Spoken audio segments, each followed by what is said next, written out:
Tell your friends! Tell your friends about Hooks and Ladders, but also about songstudio.ca.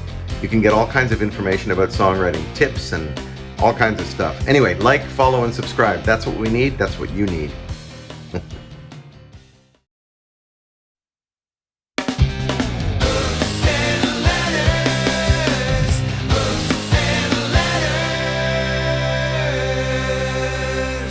What about after high school? Did you end up going going further education, or did you just go right into playing music?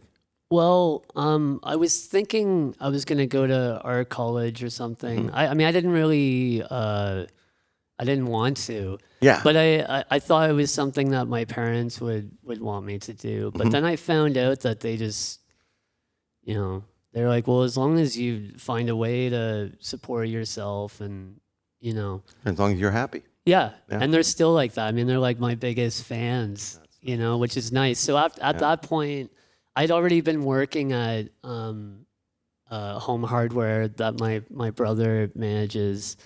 I'd been working there since I was 16, so I just kept that job and, went both feet into making music, got a band together, and we made...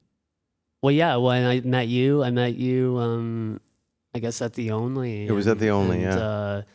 And that was so great. That's such a good... the band, Kyle and we talk about that a lot. Because it was such a great Sunday jam. Not just the cool factor that the cops showed up every Sunday because of overcapacity and noise complaints, but... But it was just like meeting so many people, and I was pretty young, and I also thought I was like the best thing going, which is like any young person is gonna have that.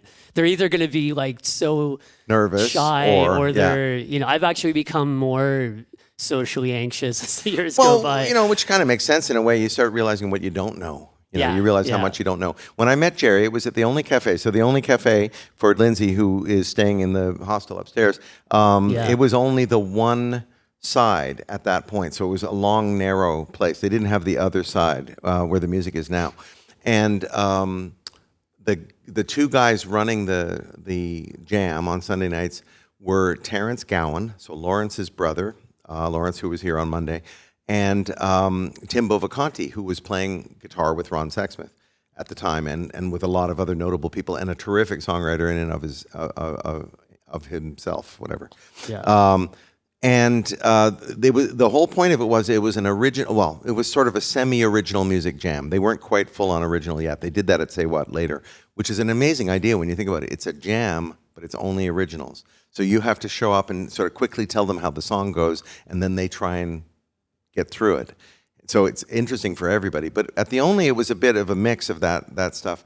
And Jerry is this young kid who thinks he knows everything, and so I'm irritated by him. And I've said this the other day. I see Jerry, and he's sort of smiling off in the distance, because I'm playing the Jitters record, I'm playing "Last of the Red Hot Fools," the Jitters song, and I'm thinking he's laughing at me, fucking guy, So I go over and I talk. Anyway, the thing is, I then went to like Terrence and Tim after I said, I talked to that Jerry guy who was sort of snickering at me, and they went, no, he's great. And I was like, is he? And then I thought, okay, well, if they say so, he's great. So, and then he turned out to be great, by the way. So. Yeah, and you're great too. Thank you. All right, this is so good. But yeah, there was a lot of that. Blair was there, and other Ron would come by. Yeah, Ron would come by, and Danny Michelle. It was great for us because I just gotten my band together. Kyle, who plays drums, we've been playing for like half our lives now, which is pretty crazy. But yeah, that was the first time we played as a band was the Sunday at The Only. Before that, they had the jam at this place, Mackey's at Danforth and Woodbine, and I started going there, and Terrence was hosting it. But again, it was like when I went to Grabba Jabba when I was 14. It was like, here's this kid. I was 17 at the time, so he always put me on last. at like 1:30 in the morning. I had school the next day. That would be Terrence's way of testing you. And nobody would play with me except for Tim Bovaconti. Right. Tim was like, I'll play with you. Yeah. And, after a while, different, Lindy, another great Lindy. songwriter, Lindy's he was fantastic. there, Yeah.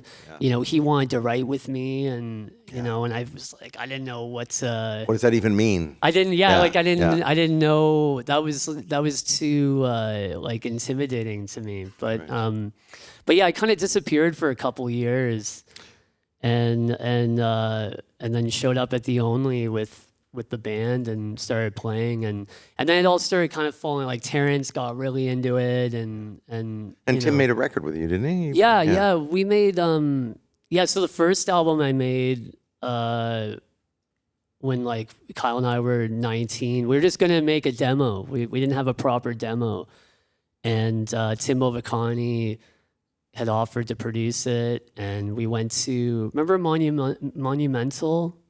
Like Joe Dunphy had this. Oh, Joe Dunphy's place. Yeah, sure. So we went there, and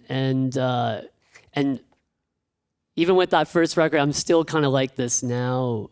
For the most part, we just did it live in the studio, like the vocals live, and so we ended up doing like 5 songs in that first day. And Tim was like, "Well, why don't we book another day and we'll make a record?" And I was like, "I've always wanted to make an album."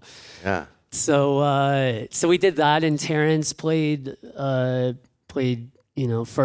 on it, keyboards and all that, and Tim and I ended up making like 5 more records together. Oh, I didn't know that actually. Yeah, so a couple of them that. were co-produced, like Don Kerr co-produced one, and Josh Finlayson co-produced one. Nice. But yeah, Tim just has this beautiful musical mind, and he's an amazing player, and he's so great to work with. And he hears something. If he's listening to your song, he'll instantly have all these ideas. Yeah. Of like true. what to put on it, like vocals and all kinds of stuff. And I mean, he's one of my best buds, and we still play a lot together. And he was we got him back in on my last album to play a few things. And if you're looking for a producer, he's certainly somebody to talk to. He's got a studio in his garage, so it's cost effective. Yeah. And he does great work, and he's a great guy. Bovaconti. I can connect you, but Bovaconti. He's also known as the Bover. Bover. Yeah. So, very nice guy. Yeah. He was our band leader actually in the first year of SongStudio.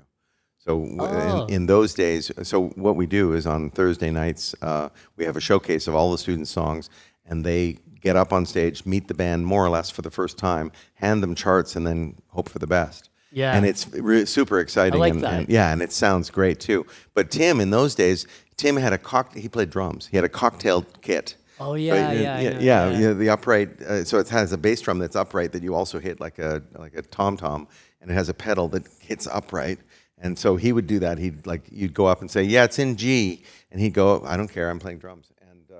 And there what might have been some. Who else? Were you at that one? Derek Downham might have been at.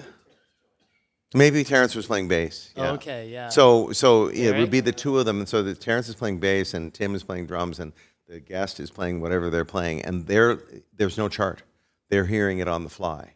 And I kind of like that too. I kind of like it. That was like the Sunday jams, actually. Yeah. And the first time I heard Tim play, I was just so impressed. Like I hadn't really seen live music before then. Before I started going out and going to coffee shops and sneaking in the bars, I just saw him like playing all these people's songs on the fly, and I just saw it, and he was always staying out of the way of the vocals. And I just thought, like, this guy is incredible. Yeah. And I still feel that way. Like, anytime I play with another guitarist, it's always, he's... Yeah, it's always, well, he's like, not Tim, he's good. Yeah.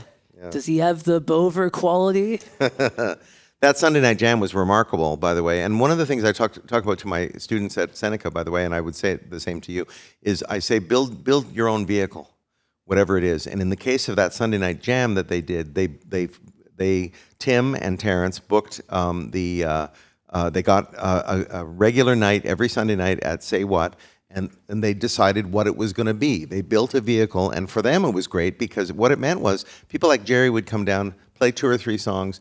By the second or third week that they come down and play those songs, they know them, and they sound like they're just like they're killer. But this would happen with artist after artist. So they'd play, it'd be a whole night of killer music, all different artists playing 2 or 3 songs, and then Tim and Terrence might make records with those people. So they get producing jobs. The artist would find a backing band, and it was this beautiful scene.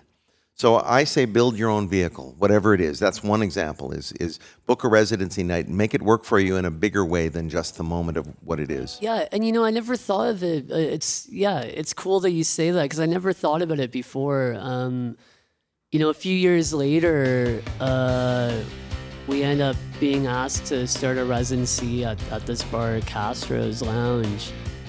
And we played there every Thursday for years. And we never rehearsed after that.